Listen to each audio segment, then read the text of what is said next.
Hello, everyone, and welcome to Surveillance Report number 33, covering the privacy and security news from the past week. Today, I am your host, Nate Bartram, along with Henry, and we will be bringing you this week's news, and it is so good to be back this week. All right, today's episode, real quick, is brought to you by our supporters, as always, who are helping us spread our message of privacy and security to the masses. So we just want to remind you that if you are able to, we accept donations on Patreon, Ko-fi, Monero, things of that nature. And of course, there are many free ways of supporting us as well, including contributing to the open source projects, sharing the website, and so forth. So thank you for helping us keep the content accessible.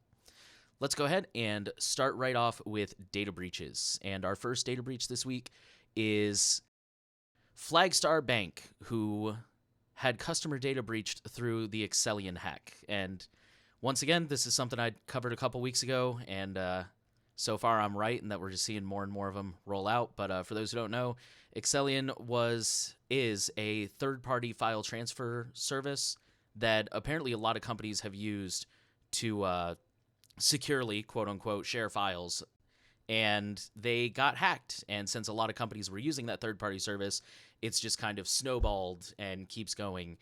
And the latest victim is, or at least the latest one to come forward, is Flagstar Bank, who is a bank based in Michigan. They suffered a breach that, quote, did not impact operations. They haven't really released any details as far as what was accessed or how many customers were impacted.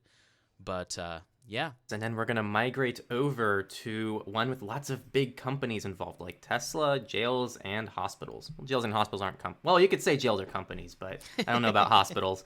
Pretty much a group of hackers were able to breach thousands of security cameras. This is a pretty massive deal.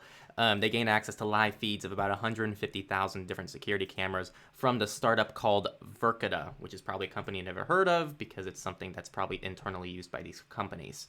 I think the main takeaway for this article is going to involve that, all these companies have so many different pieces of software, and it's a very complex behind-the-scenes system that's going into these companies. And it's not terribly difficult to find one weakness. Again, you're only as strong as your weakest link, so that's probably what really hit some of these companies here. Speaking of companies, that's all we got for data breaches this week. So we'll go ahead and pivot into companies, and we're going to start off with the big story this week, which is that Microsoft Exchange is just completely falling apart right now. So for those who are not familiar, Microsoft has a server software called Exchange, super popular. Basically, they found 4 really, really big vulnerabilities. They issued patches, and unfortunately, we all know how updates go. Some people haven't updated or haven't updated in time, or maybe just aren't even aware that there's an update out. But unfortunately, the criminals are aware, and they have wasted absolutely no time in abusing the vulnerabilities. And just like the Excellion thing we were talking about a minute ago, this is just snowballed, and in the past week, we've seen dozens of companies come forward and say that they've been hit by these vulnerabilities. The federal government is urging people to update. Microsoft is urging people to update. Yep, and then moving on to our next company is going to be McAfee. You probably know McAfee because of their antivirus software. Pretty much, McAfee, many people didn't know this, including myself, they have more of an enterprise level to the company. So just to quote the headline here, McAfee sells its enterprise business to a private equity group as it focuses on consumer security. So McAfee is pretty much dropping a part of their enterprise to focus more on the consumer side of things. I actually, when I was reading this article, I didn't realize that they split from Intel in early 2017. I didn't even know that was a thing, so I just thought that was kind of cool. Honestly, that was before I even got into cybersecurity. I never even knew they were part of Intel. Yeah, I had never heard of that before. But yeah, I think that's I'm not a huge fan of McAfee or anything, but I think that is pretty cool that they're going to focus their attention like that. So yeah, and I mean, pretty neat. I'm not a fan of any consumer antivirus. I'd always tell people if you can, use Windows Defender. Yeah, same. And of all the antiviruses, like my least favorite are probably McAfee and Symantec Norton. I hate Norton. I hate Norton too. I hate Norton. I hate Norton. I hate McAfee. I'm like okay with Bitdefender and Kaspersky, but that's about it. Like, I tried Bitdefender. I had a pretty good experience, but that was before I knew that Windows Defender is just fine. Exactly. Like most people listening, if you're technical enough, I'm not to assume everyone is technical listening to this, but if you're technical enough to understand what we're talking about, you're technical enough to just use Windows Defender. That's probably where I would group most people. Pivoting to our next company, we have Google, who is maybe suffering some consequences that they don't really care about. Pretty much there was a lawsuit that was alleged against Google involving privacy practices and user data, and they tried to they tried to dismiss this lawsuit, and they failed. So now they do have to face this $5 billion lawsuit over tracking private internet use, and that's kind of the only update. I guess we'll keep eyes and see where that goes in the future, but that's it for now. Definitely. Listeners should note, in case they're not familiar with this story, that the lawsuit specifically pertains to incognito mode. And I know it's a kind of an open secret these days, but, incognito mode is not actually private. So our next story is about T-Mobile, who is unfortunately taking a step in the wrong direction. As of April 26, 2021, T-Mobile customers who do not opt out of data sharing will have their data shared with advertisers for more relevant ads. So up until now, T-Mobile has been very, you have to opt in, which is great, which is the way it should be. But apparently they claim that users have expressed through like surveys or whatever, users have said they would prefer more relevant ads. So now they're going to make it opt out by default. Yeah, I mean, I wouldn't be surprised if users do think that they want more relevant ads, but, in my experience, that's also because they don't know what goes into that. So our next story involves Australia. The Western Australia Auditor General has audited 4 different state IT applications and found that all 4 of them had control weaknesses. So I thought about maybe sticking this under the politics section, but I thought it made more sense under companies, because the Auditor General was looking at third-party applications that are used by the Australian government.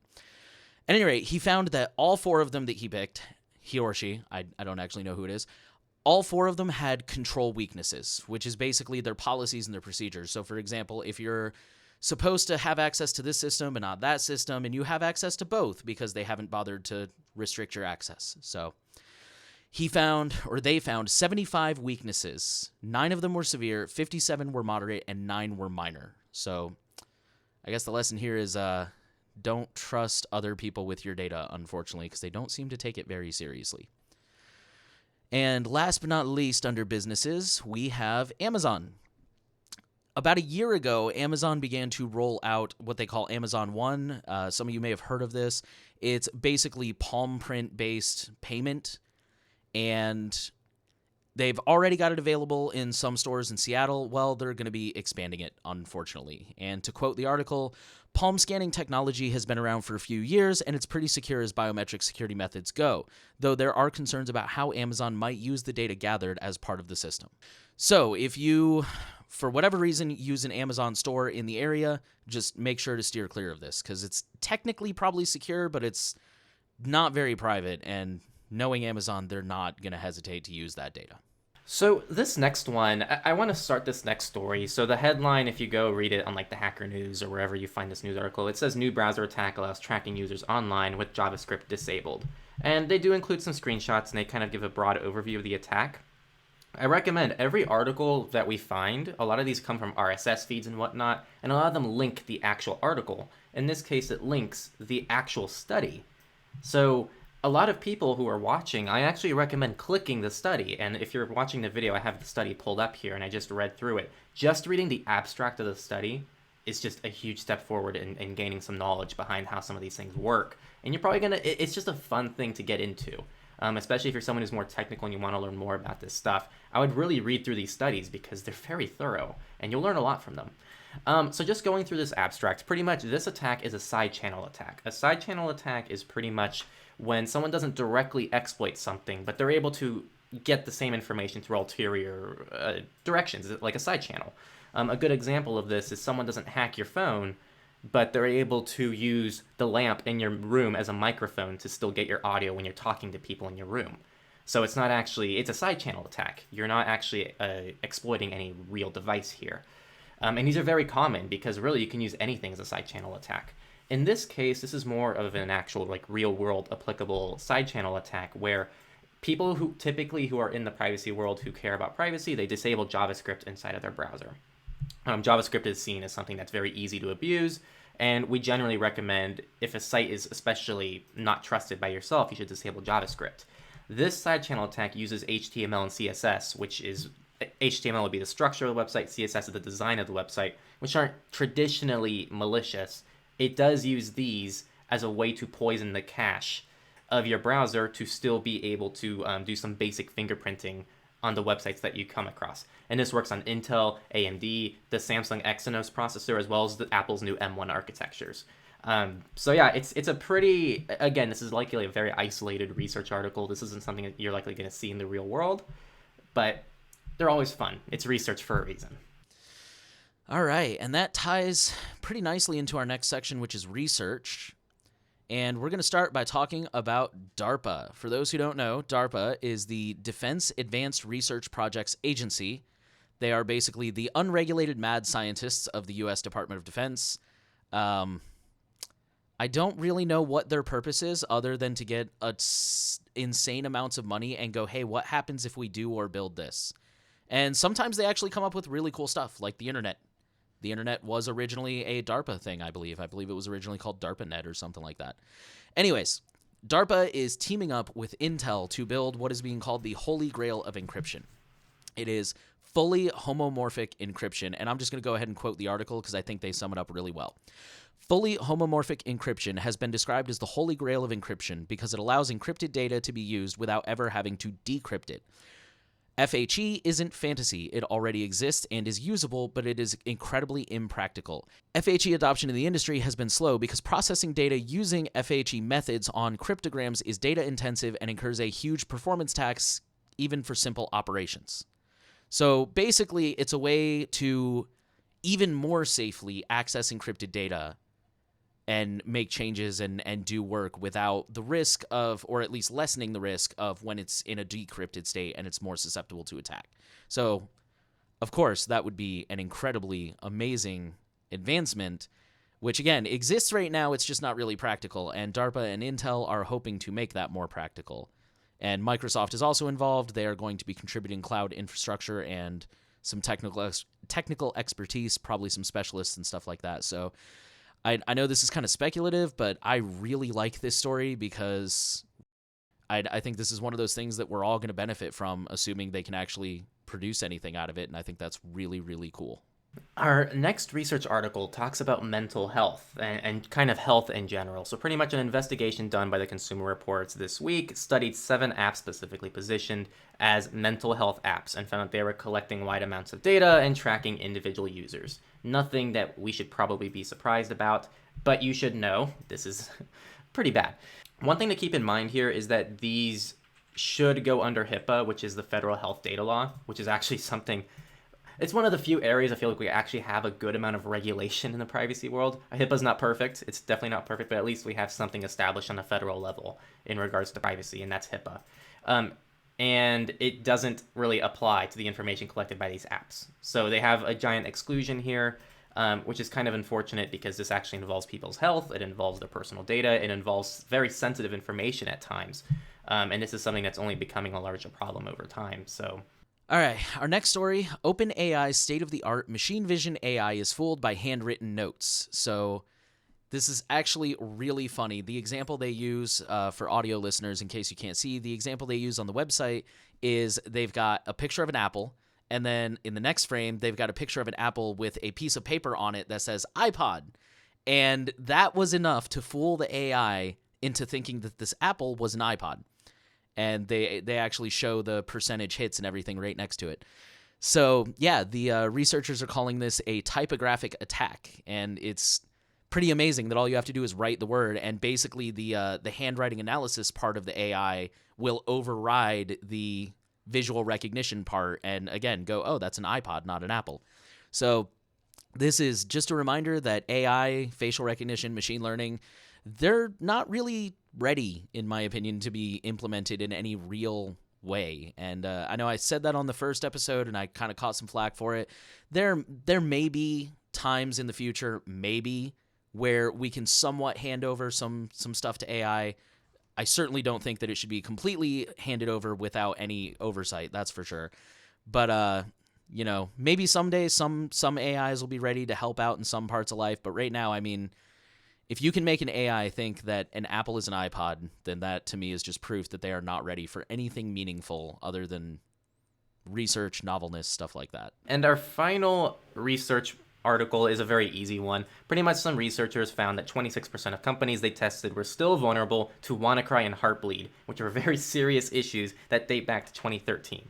So don't rely on companies to keep you safe. Assume every company you share your data with is going to expose it in some way, shape, or form at some point in time, which is why I recommend always using alias information when you can. Agreed. And I think we're actually going to talk about that later on, too. Yay. All right, let's go ahead and move into politics. We'll start here in the U.S., and the big story of the week is that Virginia has signed, they say it's a comprehensive data privacy law. That's a slightly misleading headline. But it is a pretty simple headline. The U.S. state of Virginia has signed into law a Consumer Data Protection Act. It's got some good sides and it's got some bad sides. So on the good sides, Virginia now has a data privacy law. They didn't have one before, so now they got something. It's not very good, but it's there. Basically, what it does is it allows consumers to opt out of having their data used for targeted advertising, and it gives them the right to know the status of their data. Basically, is this company currently using my data for targeted advertising? The bad is that this is only applicable to data advertising. They cannot, tell companies to stop collecting my data or to not use it for other purposes.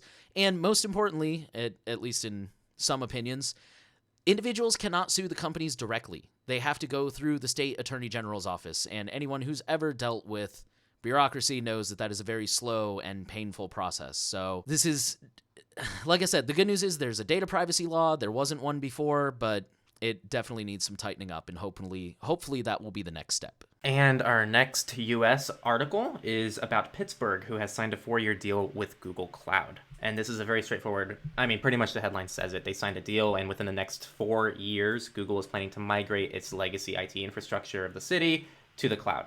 That's pretty much it. It's just worth mentioning here that Google does operate things infrastructure related behind the scenes you would never know about on a local, state, and federal level. So even if you are de-Googled, you might not be truly de-Googled. That's kind of the main takeaway here. And Clearview AI. So this is a big name. We've probably talked about this in probably at least half of the surveillance reports. That's probably not an exaggeration either.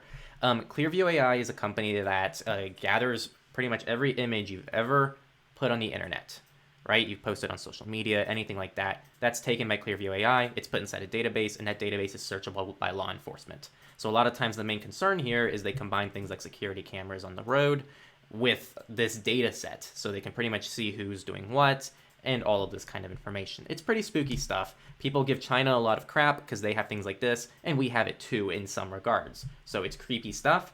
And in California, at least there is some kickback. And so there's a lawsuit going on in California which says that this violates the California Privacy Act because it engages in the widespread collection of California residents' images and biometric information without notice or consent, which is exactly accurate. So it's nice to see this kind of go somewhere. And I doubt anything will really happen to this company. And if something does happen to them, that's not going to stop. It's like a Hydra. There's going to be another company that's going to take over for them. What needs to happen, in my opinion, is regulation on the federal/state level for every state to stop these things from happening without any kind of regulation. Let's move on to international news, and we're going to start in the UK, where the UK is set to depart from the GDPR. So basically, as part of the Brexit deal, the UK now has the ability to create their own privacy laws. And unfortunately, they have already stated their intention to relax those laws. They're going to go easier on businesses. The last couple of politicians who've been in charge of that have basically said that a lot of companies are afraid to make full use of data because they're afraid of violating the law or they don't understand how it works, blah, blah, blah. Personally, I think this is just some sob story. I don't think this matters. But whatever. They're trying to boost their economy, and they want to... Basically, they still probably want to have a privacy law, but they're definitely going to water it down a lot, which is unfortunate for UK citizens. Up next, we're going to move on to Dubai. So, Dubai is allowing customers at their airports to use a contact-free iris scan to go through security at airports. This is tied to the country's, quote, extensive facial recognition database. And I think there's two big things that I think are good takeaways for this story.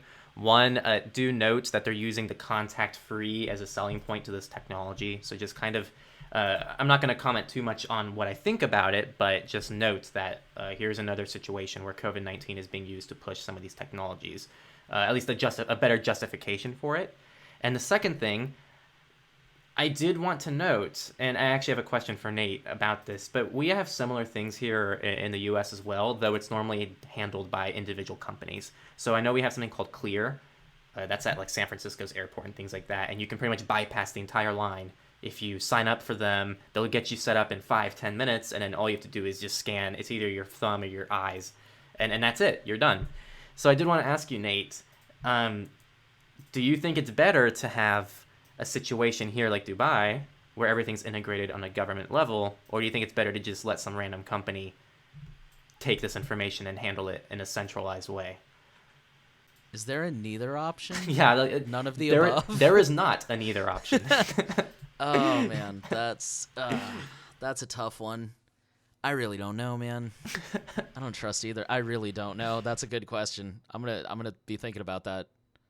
I really don't know. And I think people at home should think about that too, because again, we don't. I think a lot of things in the U.S. are kind of normalized at this point. To the point like we're even covering this story. Like, wow, Dubai is implementing this really invasive technology, and we forget that it's happening here in the States as well. Though normally on a company versus a government level. So it's just important to think about, hey, who's actually controlling this data, who's going to be holding control, and what's going to happen with your data, and how's that going to change between a government-wide measure versus a company-wide measure. Just something to think about. I don't think there's a right answer here. But. All right, and our last political story, we're going to Bangladesh, who has bought phone hacking tools from Israel. So some of our more enthusiastic privacy listeners are probably familiar with the name Cellebrite.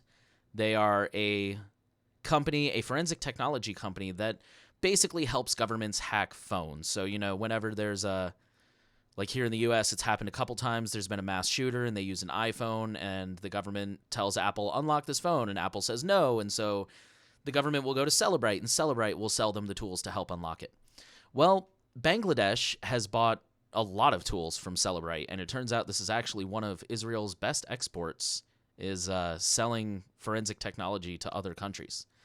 And this is concerning because Bangladesh is currently considered not the best. Like on paper, they're a democracy and they've got representation and votes and stuff like that. But in reality, they're pretty authoritarian and they're a little bit more on the repressive side. They're really going after journalists and stuff like that. So people are really concerned that they're going to be using this technology for human rights abuses and to target free speech and stuff like that. And I just have to point out the irony. Cellebrite, as I mentioned, is an Israeli company, and Bangladesh currently refuses to acknowledge Israel as a sovereign country and actually has cut off all trade and stuff like that. So I guess all bets are off when it comes to illegal surveillance. Let's move into our next section, which is FOSS, free and open source software. And we're going to start off with a pretty big story. This is kind of not really new, but understandably, the longer this goes on, the more concerning it becomes, and this week I saw a lot of discussion about it taking place online. And the story is that Signal appears to have abandoned their server source code. So if you go, you can verify this yourself. If you go to Signal's GitHub, you will see that their server source code has not been updated since April of 2020. Now, the other apps have been updated, and I have seen other people online who know how to read these codes. They have claimed that the APIs of those apps are indicating a more recent server version. So basically, the server is being updated, but they're not publicly posting that updated code. So this is really a lot to get into. I wrote a blog post about this that when it is posted, I'll go ahead and send you the link if you wouldn't mind adding it to the show notes. Basically, I'm certainly not going to defend Signal for this. I don't think there's an excuse for them doing that. But at the same time, we can still see the apps. The apps are still end-to-end encrypted. And I understand that Signal is extremely easy to use for a lot of people. It's become very popular, especially in lieu of WhatsApp and things like that. Short version, I think that Signal is still probably safe to use, but this is definitely something that is extremely troubling, and I think we should keep an eye on. Our next article comes from Bitwarden, which you probably know, all of you listening, probably is one of the most popular password managers you've heard about. Side note, delete LastPass if you haven't already. If you want an easy alternative, just switch to Bitwarden. But they've introduced something called Bitwarden Send, which is a way to pretty much send files and share information with people around you. This is brand new. Nate tried testing it out. I don't believe he got anywhere with it. I have not tried testing it out, so I don't think there's many comments from either of us at this point in regards to how well it works or anything like that. But if you're already in Bitwarden, you might as well try it out. Were you able to find information on how much storage you get for free? I wasn't, and yeah, like you said, I didn't really use it. Like, I just kind of looked at it, and I noticed that when it was like a text file, I was able to send. Like, it gave me a whole bunch of options. But then when I switched over to attachment, it was like, you need a premium account, which, I really should do because they're not that expensive. All right, and our next story is a pretty quick story. Linus Torvalds has warned everybody not to use the new Linux 5.12 release candidate 1 kernel. So Linus Torvalds, if you don't know the name, he is the founding developer of Linux, or one of the founding developers. He's kind of the most well-known face of Linux. I guess he's the closest thing you would get to a Linux version of Bill Gates or Steve Jobs. But anyways, he's warning everybody not to use Linux 5.12. Long story short, there was a bug that caused data to randomly overwrite. And I mean, like, literally randomly. So all of a sudden, something that's very vital to your computer booting up and functioning could be overwritten with short-term memory, which is, of course, a huge problem. So as soon as it was found, he, like, put out the red flag, like, nobody use this, don't download it. Fortunately, that shouldn't affect most people, I think, because if I'm understanding this right, it's release candidate 1. And a release candidate typically means that something is still in the testing phase, and they'll usually tell you up front, don't use this unless, you're testing it and you expect it to crash a lot. So again, it shouldn't affect most users, but still, it's a good reminder to keep backups, because, man, I'd be super upset if my computer didn't boot up one day and I didn't have backups. And our final FOSS story for the week involves 7-Zip, which, for those of you who don't know, is an archiving application. So if you have a folder full of files, you can just zip them up, and 7-Zip's a software to do that. It's traditionally been on something that's mostly used on Windows. I don't think they have a Mac version, if I'm not mistaken. I could be wrong there. But I think they do, but I could also be wrong. Yeah, I don't know. But long story short, they now have official Linux support. So now you can actually download 7-Zip and use it on Linux, which is pretty cool. It looks like it's only a CLI so far, from what I'm understanding here. But yeah. And finally, we come to our Misfits section. And our first story is kind of the big story of this section. Sky ECC is denying that police have cracked their encrypted messaging platform. So for those not familiar, Sky ECC is one of those kind of like EncroChat, like they'll sell you the device and they have their own ecosystem and they promise you perfect encryption, which should be your first red flag. About a week ago, I think, European police claimed that they had cracked Sky ECC's encryption and thus arrested, I believe it was thousands of criminals all over Europe. It may have been less than that, but a lot of people, a ton of people got arrested. And, of course, Sky is denying that their encryption has been cracked. They say it's totally unrelated, although, again, European police have arrested a lot of people who were using Sky, so at very least, they got something. So, yeah, the moral is, I would say, number one, don't trust people that promise perfect encryption because anything is hackable. And number two, just be careful. Be careful who you're using and be careful, if it's digital, just assume that it's going to get leaked. That's always what I say.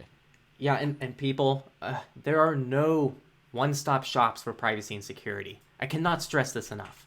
If anyone promised you perfect privacy and security out of the box for just an upfront payment, don't ask people because it's likely not a valid tool. We've had a few clients that have gone through consulting. All three of which sent me this one just really sketchy looking website, and it was exactly like these.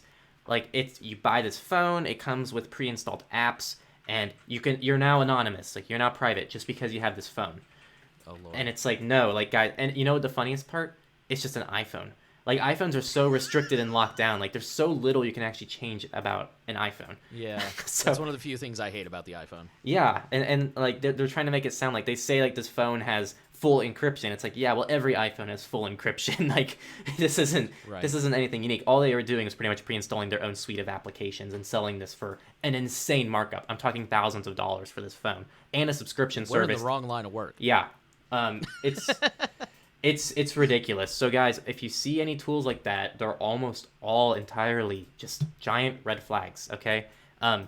You're allowed to ask, especially in consulting. It's fine if you ask me that stuff, but it would be awesome if people just knew it was bad.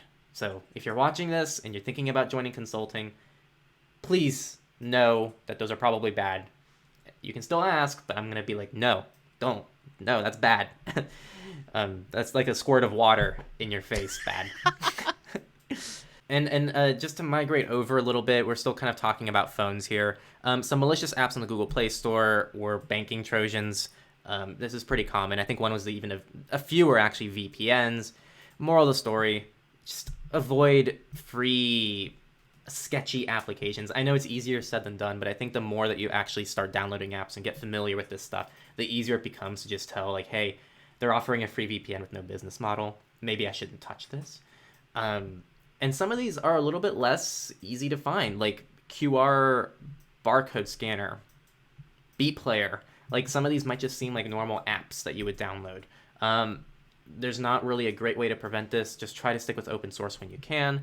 If you're downloading something, there's not a great prevention to this, is there? I always tell people, just be careful what you download. First of all, ask yourself if you really need it, because most of the time you don't. It's just something to kill time or something fun. And if you decide that you do need it, make sure you're getting it from the right source. You know, you're not using like side-loading apps or, I mean, not that I'm against side-loading or F-Droid, but, you know, make sure it's the actual app and it's not somebody pretending to be them. And, just really look into it and vet it and make sure you're getting the real deal. Exactly. And kind of on a similar note here, there was a security vulnerability found in a call recorder application which exposed users' conversations. And I believe this was something that impacted iPhones. Those recordings were all stored in the cloud on Amazon Web Services, so this is not really something that users could have prevented on a local level. But just another FYI, like, when you download an application, you're trusting that application to handle your personal information and your data. So just think about that next time you just start downloading applications. Every single app has the capability of damaging your threat model in some way, shape, or form. Yeah, that's one of the big problems with phones, is that you don't have as much control over them, so it's hard to get an app and say, I just wanted to do this one thing and be totally isolated from everything else. And like you said, every app you download, you're handing... that's the first time he's messed up one of those. Like you were saying, every app you download, you're giving it a lot of control, potentially, and a lot of access to your data, so got to be careful. And on that note, 2020 was a record-breaking year in U.S. school hacks. So I'm not really going to expand on that. It's not it's pretty self-explanatory. It's just, I think it's worth noting that, 2020 was a record-breaking year. Also in data breaches, I think, if I remember correctly. And security matters more than ever these days. And this is something really worth taking seriously. Do you want me to do the last one as well, or? Okay. And we'll go ahead and finish up with an article from MIT and their technology review about how to poison the data that big tech uses to surveil you. So, as privacy enthusiasts, we typically try to keep data from being collected in the first place, and that's amazing. But sometimes it is unavoidable. And in those situations, we don't always think about the fact that sometimes, not always, sometimes you can poison that data. You can intentionally feed them false information, false names, false addresses, false phone numbers. So if that's something you've never thought about before, I mean, that could be an entire podcast episode all by itself. If you're not familiar with it, the Privacy, Security, and OSINT show by Michael Basil, he's done a couple episodes about disinformation. Go check those out. But if you're not familiar with it, this article is also a great place to start in getting familiar with that idea. Yeah, and if you want a quick starting point, kind of the go-to services that we can recommend, you have things like Simple Login, Anon Addy, privacy.com, MySudo. These all are services that can give you disposable phone numbers, disposable emails, disposable bank cards. So just a great starting point. It's actually where I tell a lot of people to start in real life, because that's dealing with more of a real world issue of like, I don't want these 12 sites to have access to my phone number. That's a very real world issue, whereas a lot of people like to get nitty gritty over, hey, is this open source? Is this going to be tracking my telemetry data collection? Which, yes, is also a concern. But if we're talking real world concerns that most people care about, I think this is more of the real stuff here. Like, this is really the gut of the privacy battle, in my opinion. Because, well, hey, and for what it's worth, a non-ADDI and simple login are both open source. And free. Like, yeah, they both have very generous free plans. They do. They're great. I use both of them. Privacy.com as well. There's honestly no reason not to use these services unless, you don't trust the service itself, which I personally don't have a reason to tell you not to at this point in time. As we were recording this, my subscription to MySudo refreshed. So nice. Yeah, I've been using privacy.com and MySudo for a couple years now, and I have nothing but good things to say about them. So. Yeah, hey, normally I don't address like individuals because we receive a lot of criticism because there's a ton of different information, but someone actually did send some criticism saying like, hey, avoid MySudo. MySudo is closed source. And it's like, you're missing the whole point of the tool, guys. It's like that, or whoever you are, you're missing the whole point of the tool. We understand it's not open source. If there was an open source alternative to MySudo, we would tell people to use it. However, no one has given me an open source alternative to MySudo. The purpose of this tool is to stop the hundreds, if dozens at minimum, if not hundreds of sites that people access on a day-to-day basis asking for a phone number, right? That is an immensely powerful thing that people have access to. And even if MySudo is tracking every single text, every single phone number, then it's still a valuable tool because it still protects users from those hundreds of sites. And at least MySudo is centralizing that in some way, shape, or form. So just be aware of that. You still have to trust MySudo here, but it's still giving you an extremely powerful thing.